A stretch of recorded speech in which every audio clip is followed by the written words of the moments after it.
The night my sister called my life's work cute was the night something inside me went quiet. Not shattered, not broken, just quiet.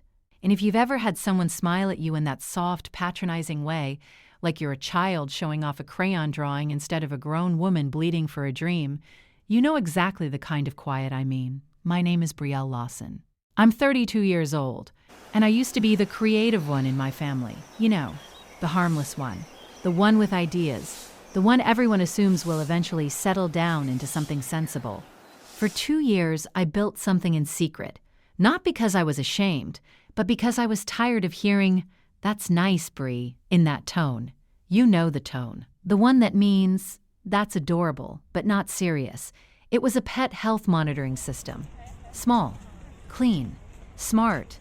It tracked early stress markers, hydration shifts, body temperature changes, behavioral deviations that most owners miss until it's too late. It wasn't flashy tech bro nonsense.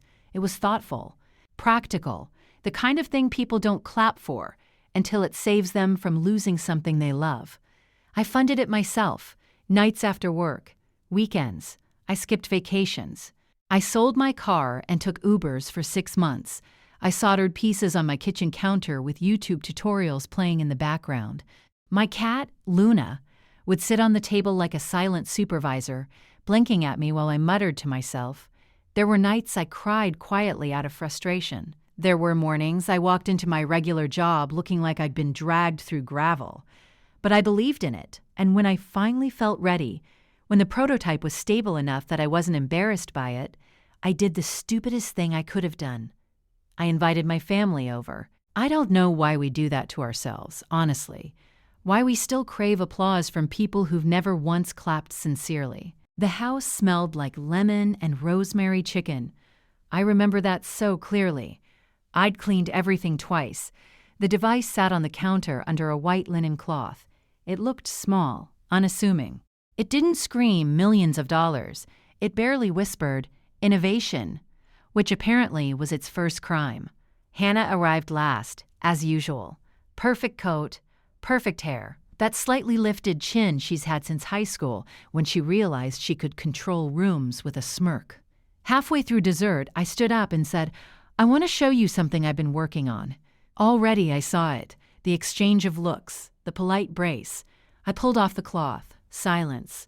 Not curious silence, not impressed silence, that evaluating silence people use before they decide how seriously to take you.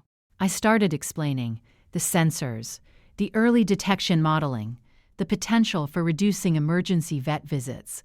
My dad nodded in that distant way he does when he's not really listening. My mom smiled too wide. And then Hannah leaned back in her chair, folded her arms, and said, "Brielle, it's basically a fancy pet Fitbit." I felt heat creep up my neck. "It's more advanced than that," I said, keeping my voice steady. She gave that little laugh. "Okay, but who's buying this? Seriously, you always build these intense projects and then burn out. Maybe just focus on your actual job? You're good at that." The table laughed, not cruelly, not viciously, just casually. Like I told a joke and didn't know it. I didn't cry. I didn't argue. I just stood there, hand resting on the counter, listening to the sound of my own pulse in my ears. That was the quiet. Something shut off in me right then. Later that night, after they left, I replayed it over and over. The laugh, the shrug, the word burnout. And around 2:40 a.m., sitting cross-legged on my kitchen floor, surrounded by wires and notes, I made a decision. I would never again ask them to see me. If they saw me, it would be because the world had already decided I was worth looking at. That shift changes everything. Nicholas was the first person I called the next morning. We met in college engineering labs. He's brilliant in that maddening, calm way, the kind of man who doesn't need to announce his intelligence because it just hums. We met at a coffee shop. I didn't even ease into it. They laughed at it, I said. He didn't say, "I'm sorry." He said, "Is it ready?" That's why I trust him. Not fully, I admitted. He stared at me for a long moment. Are you building it to prove them wrong or to build something right? I hated that question. Both, I said. He nodded once. Okay, then we build it properly. Not emotionally. For 3 weeks, my house turned into a lab. Whiteboards everywhere. Prototype iterations labeled like battle casualties. We stripped the system down to its strongest core function, instead of trying to show off everything at once. There were setbacks.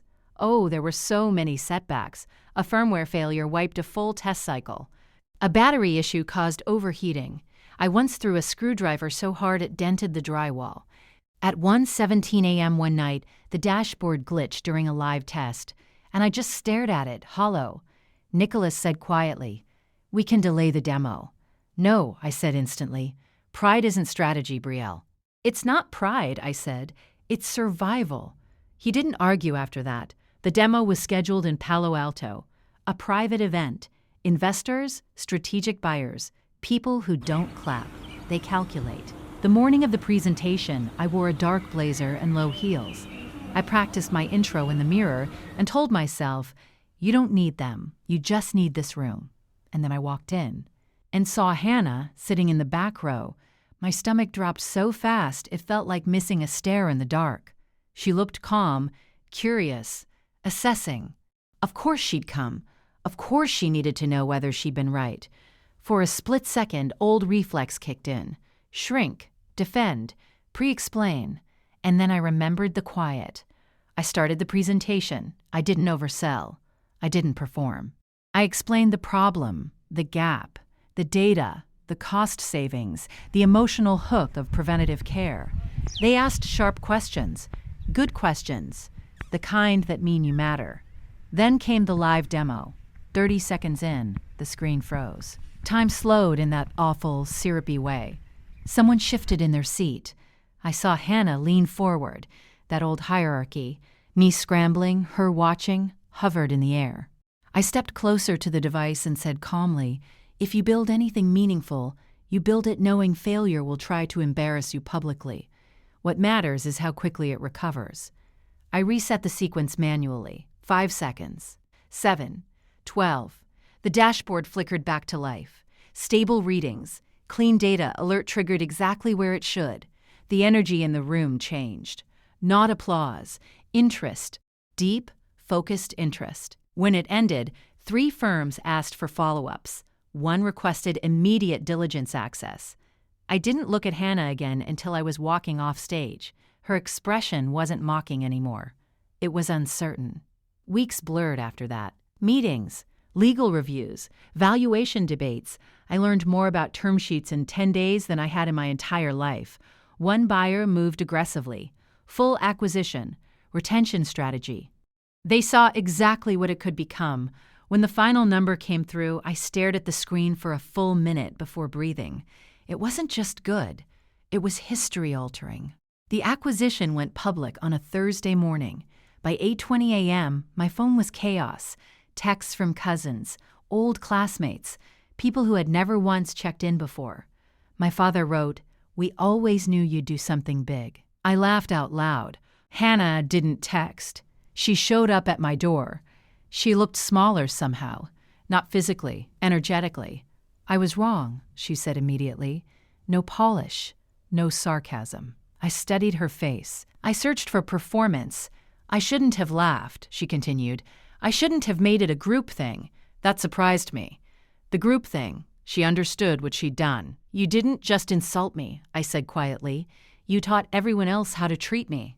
Her eyes filled. "I didn't think it would matter like that."